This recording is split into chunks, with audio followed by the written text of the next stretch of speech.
Labor Day weekend's a strange time for the Kentucky Derby to be happening.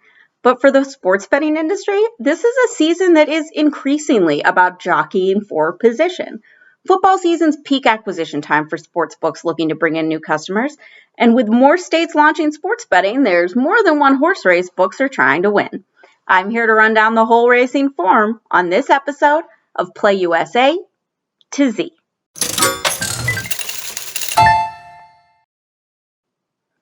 I'm Jessica Welman, back again with the latest casino and sports betting news from around the nation.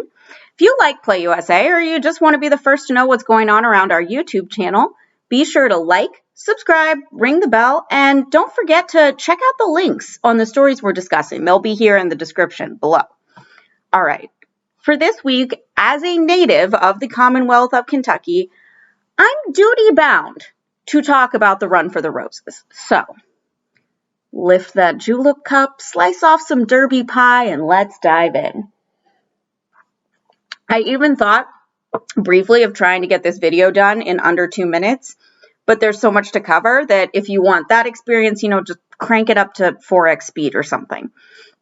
In the meantime, let's start with a neighbor of Kentucky. Over in Illinois, operators are trying to beat the clock on two fronts.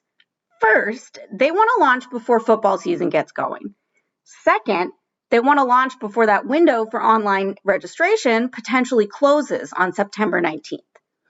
It's certainly possible Governor Pritzker extends his executive order suspending in-person registration beyond September 19th, but the NFL is 100% starting on September 10th.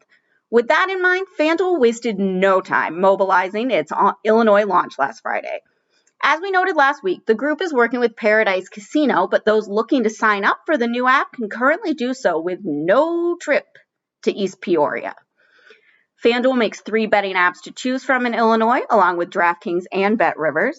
PointsBet tweeted Monday to look out for its Illinois debut this week as well.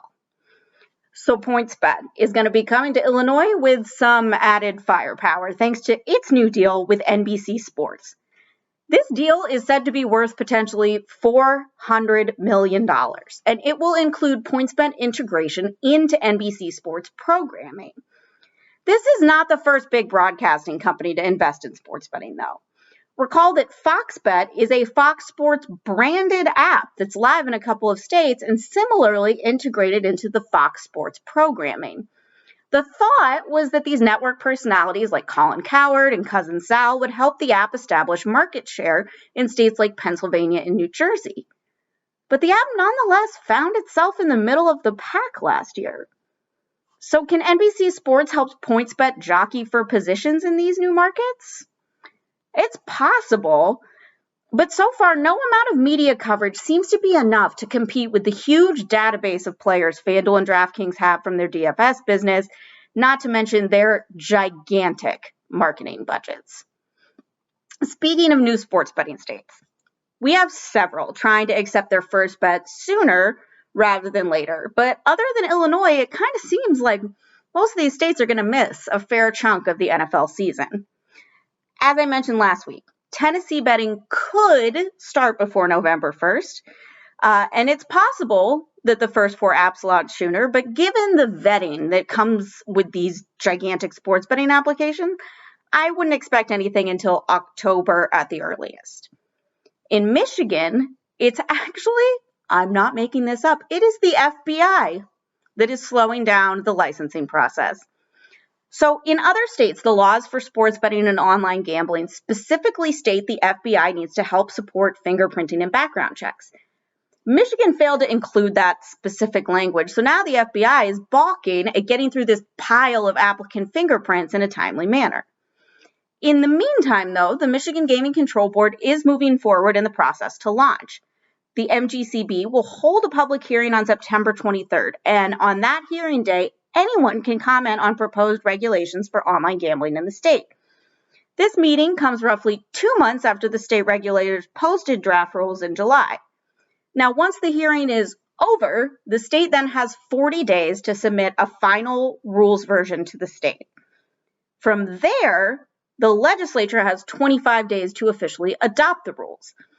Okay, so if the regulators in the state use all of the time they need to finalize the regs, that puts launch in Michigan on track for Thanksgiving, which is a big week for NFL action. It is possible Michigan could be ready to go sooner, but looking at other states, generally the wisdom is to expect a long wait like we had in Pennsylvania versus a quick mobilization like we had in Indiana.